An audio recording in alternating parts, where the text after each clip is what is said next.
In a peaceful village, cradled by ancient mountains, lived a young man named Armand. He carried big dreams in his heart, dreams of a life filled with purpose and achievement, but a heavy shadow followed him everywhere. Fear. It whispered in his ear every time an opportunity knocked, telling him he wasn't strong enough, not smart enough, not ready. And so, he let countless chances slip through his fingers, watching them disappear like dandelion seeds in the wind. One morning, a buzz of excitement filled the village square. The elders announced that a new wooden bridge had been built, stretching across the deep, rushing river that had always separated them from the world beyond. This bridge was more than just wood and rope. It was a pathway to a bustling city, a city shimmering with promise and endless possibilities. But as quickly as hope blossomed, so did fear. Whispers snaked through the crowd, rumors that the bridge was rickety, unstable, a dangerous test of courage that only the foolish would attempt. Soon, the entire village gathered at the river's edge. They stared at the bridge, a silent monument to their collective hesitation. The planks seemed to sway in the breeze, and the roar of the water below sounded like a hungry beast. No one moved. No one dared to take the first step. Armand was there too, lost in the crowd, his eyes fixed on the turbulent river. The same old doubt began to churn in his stomach, a familiar, sickening feeling. He felt the words forming on his lips, the excuse that had become his mantra, "I'm not ready yet." For years, that phrase had been his shield and his cage. He had said no to learning a new trade, no to traveling beyond the mountains, no to every single challenge that might have led him to the life he secretly craved.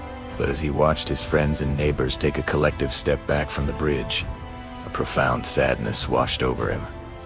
He saw his own reflection in their hesitation. He saw a lifetime of dreams, locked away in a dusty chest, the key thrown away by his own hand. He closed his eyes, shutting out the skeptical faces and the roaring river. In the darkness of his mind, he painted a picture of his future if he chose fear one more time. He saw himself as an old man, sitting on the same porch, watching the same sun set behind the same mountains. His life would be a loop of small, safe, and routine days.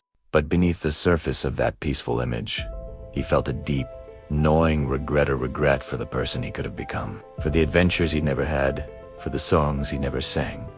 The thought was unbearable, and then a tiny voice, almost lost in the storm of his doubts, whispered from a place deep within him. It was a voice he hadn't heard in a long time, the voice of his own hope. It asked a simple, powerful question. If not now, then when?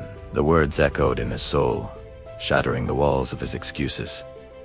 When would he be ready? Tomorrow? Next year? When he was older, wiser, braver? He knew the truth. That perfect moment would never come. The only moment he had was now. His eyes snapped open. The fear was still there, a cold knot in his chest.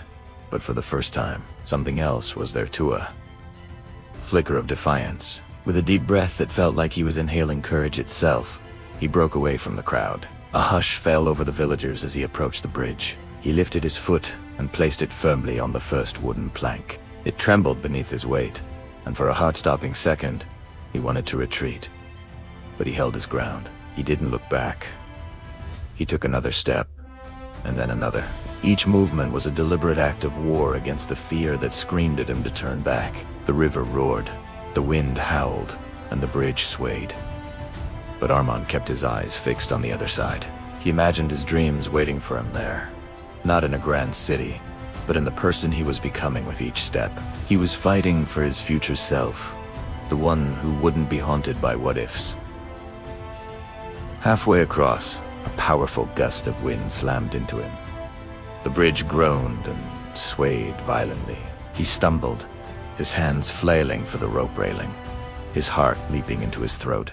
For a moment, he thought he was going to fall. The faces of the villagers were distant blurs.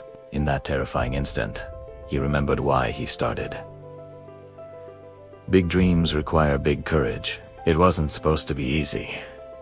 He gripped the rope tighter, planted his feet, and pushed forward against the wind. The struggle made him stronger, not weaker. The fear was no longer a paralyzing monster. It was just noise. Finally, his foot touched solid ground.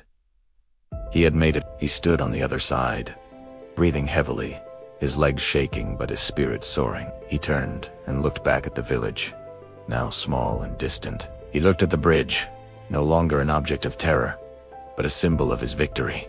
He realized in that moment that he hadn't just crossed a physical divide. He had crossed the vast, terrifying chasm of fear that had imprisoned him for his entire life. The Armon who had stepped onto the bridge was not the same man who now stood on the other side. Back on the riverbank, the villagers watched in stunned silence. They saw Armin standing tall, a beacon of courage against the skyline. And as they looked from him to the bridge and back again, a profound understanding dawned on them. The bridge was never the real obstacle.